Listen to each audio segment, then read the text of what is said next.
Hello guys, दर्शन नमस्ते, welcome to my YouTube channel. आज चाहिँ मैले घरमै बनाएको मासुको अचारको रेसिपी लिएर आएको छु।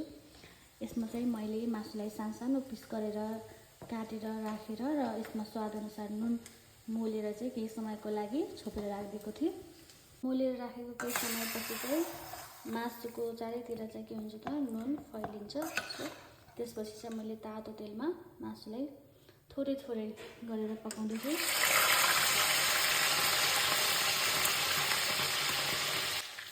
मासुलाई रातो हुँदासम्म पकाउनु पर्ने हुन्छ। यसै गरी मासु रातो भइसकेपछि हामी चाहिँ अर्को भाँडामा खनाउँछौँ र केही समय सेलाउन छोडिदिन्छौँ। यसरी रातो भएको मासु चाहिँ केही समयको लागि सेलाउन छोडिदिन्छौँ। मासु सेलाउँदासम्म हामी चाहिँ मरमसला रेडी बनाउँछौँ। यसमा चाहिँ मैले जिरा, धनियाँ, त्यसै गरी ल्वाङ सुक्मेल, अनि त्यसपछि सोप, त्यसै गरी मेथी, ज्वानोहरूको मिक्स गरेर चाहिँ त्यसलाई धुलो बनाएर राखेको छु। र यो घरमै फलेको खुर्सानी, रातो खुर्सानी सुकाएर चाहिँ यसको धुलो बनाएर राखेको छु। र यसमा थोरै स्वादअनुसार अदुवा, लसुन र खुर्सानी राखेको छु।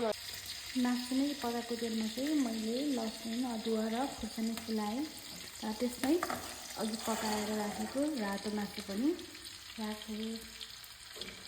मासु राखिसकेपछि थोरै गरेर चलाउनु पर्दछ।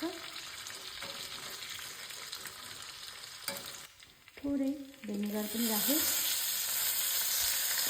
र त्यसपछि फेरि यसलाई राम्रोसँग चलाउनु पर्दछ। चलाइसकेपछि अघि बनाएर राखेको मसला स्वादअनुसार हाल्नु पर्दछ।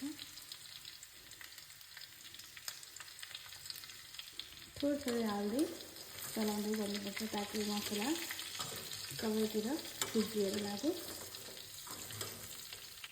बाँकी रहेको मसला पनि हालेँ। मलाई चाहिँ मसला अलिकति बढी हालेको मनपर्छ। स्वादअनुसार मैले थोरै खुर्सानी पनि राखेँ। पिरो खानुहुन्छ भने चाहिँ धेरै राख्दा हुन्छ, नभए थोरै राख्दा हुन्छ। मसलाहरू राखिसकेपछि चाहिँ यसलाई राम्रोसँग चलाउने र जल्न चाहिँ दिनु हुँदैन। जल्यो भने फेरि तितो हुन्छ।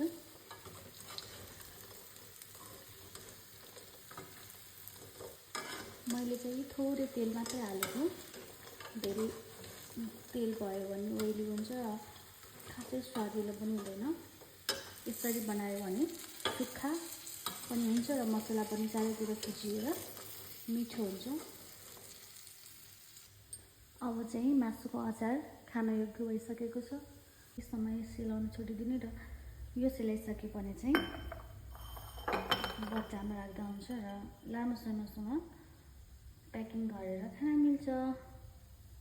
यो तेलमा तारेको भएर र सुरुमै नुन मुसेर भिनेगरहरू मुसेर राखेको भएर लामो समयसम्म खान मिल्छ र बिग्रिँदैन। Thank you so much for watching my video.